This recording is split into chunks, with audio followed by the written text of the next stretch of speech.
Olá, pessoal! Tudo bem com vocês? Hoje nós vamos aprender um pouquinho sobre a operação inversa da potenciação. E aí, antes a gente vai fazer uma conversa sobre algumas coisas que são inversas. Se nós tivermos aqui a nossa adição, quem que é o inverso dela? A subtração, não é? Se nós tivermos aqui a multiplicação, o inverso dela, a divisão. Se nós tivermos o nosso símbolo maior que, quem que é o inverso dele? Menor que, não é? E aí, esse símbolo que eu destaquei aqui, em roxinho, é o nosso símbolo, que é a operação inversa da potenciação, e é sobre ele que nós vamos estudar. Tudo bem? Eu sou a professora Miriam e vamos ao vídeo de hoje. Imagina a seguinte situação. Nós temos aí um tabuleiro. Esse tabuleiro ele tem um formato quadrado e nós sabemos que o quadrado ele tem todos os lados iguais, certo? Te falo já que esse nosso tabuleiro, ele tem lado de medição igual a 8 centímetros. E aí, com esses dados, eu vou te dizer, vou te perguntar, qual que é a área desse nosso tabuleiro? Então, eu imagino que você tenha algumas ideias, não é? Uma das ideias pode ser o quê? Contar todos os quadradinhos. Então, quando você fosse contar 1, 2, 3, 4 manualmente, você chegaria num total de 64 quadradinhos. Uma outra maneira que eu imagino que você possa articular é lembrar da nossa organização retangular. Então, é só multiplicar um lado pelo outro, né? E quando você multiplicar 8 vezes 8, você chegará em 64. Isso mesmo. Mas agora eu vou te dar uma situação diferente. Imagina que você tem esse tabuleiro e que você só sabe que a área dele é 64 centímetros quadrados. E eu te pergunto, quanto que mede o lado desse tabuleiro? Como que você ia fazer? E aí? Você lembraria, claro, que pela organização retangular, um número multiplicado pelo outro, que daria 64, seria o nosso 8, não é? O que eu quero te pontuar hoje? 8 vezes 8 é 8 ao quadrado, não é verdade? Então, a gente chega aqui na nossa potenciação. Tá, mas eu não quero que tu induza o resultado. Eu quero que tu, com uma operação matemática, utilize o 64 para chegar no resultado que a gente já sabe que é 8. Então, como que seria? Seria dessa maneira aí, ó. A raiz quadrada de 64 é igual a... E aí, é isso que a gente vai verificar agora. Então, nós temos aí a raiz quadrada de 64. Por qual maneira eu vou utilizar para responder esse nosso probleminha aí? A gente vai fazer a seguinte articulação, ó.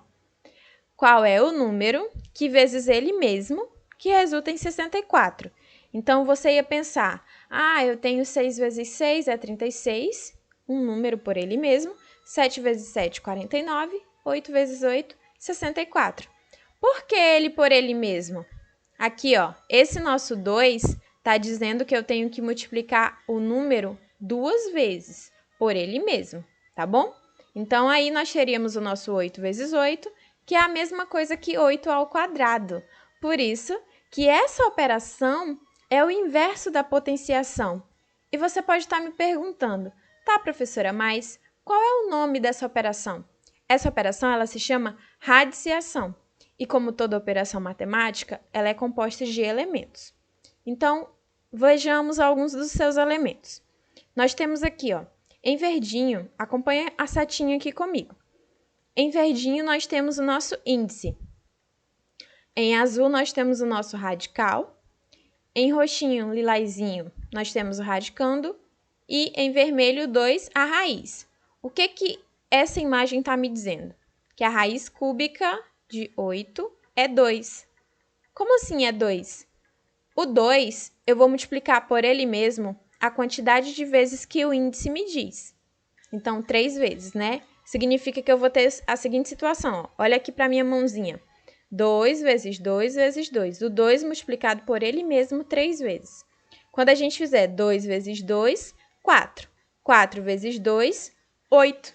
8 é o valor do radicando, não é verdade? E aí, a gente agora vai verificar alguns tipos de leitura. Então, nós temos aqui a primeira situação que eu quero trazer para você. Quando nós estivermos falando de raiz quadrada, o que significa o quadrado dela é o índice, que neste aqui nós temos o 2. Mas, às vezes, a gente também pode verificar essa situação aqui, ó, do índice não ter um valor visível.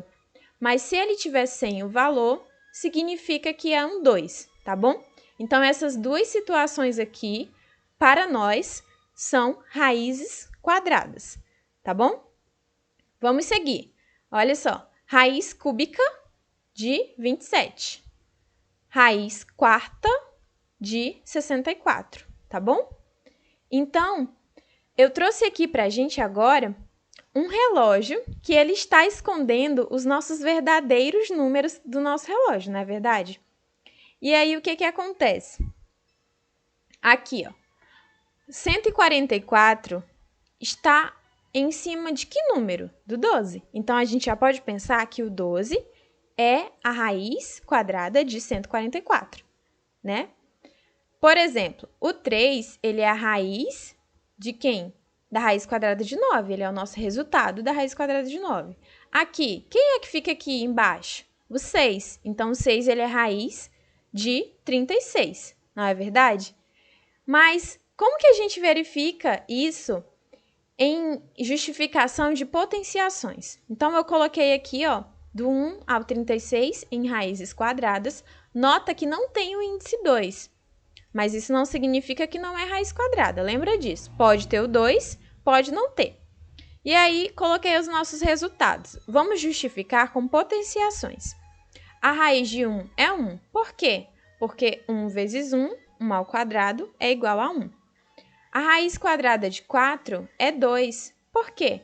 Porque 2 ao quadrado, 2 vezes 2 é 4. A raiz de 9 é 3. Por quê?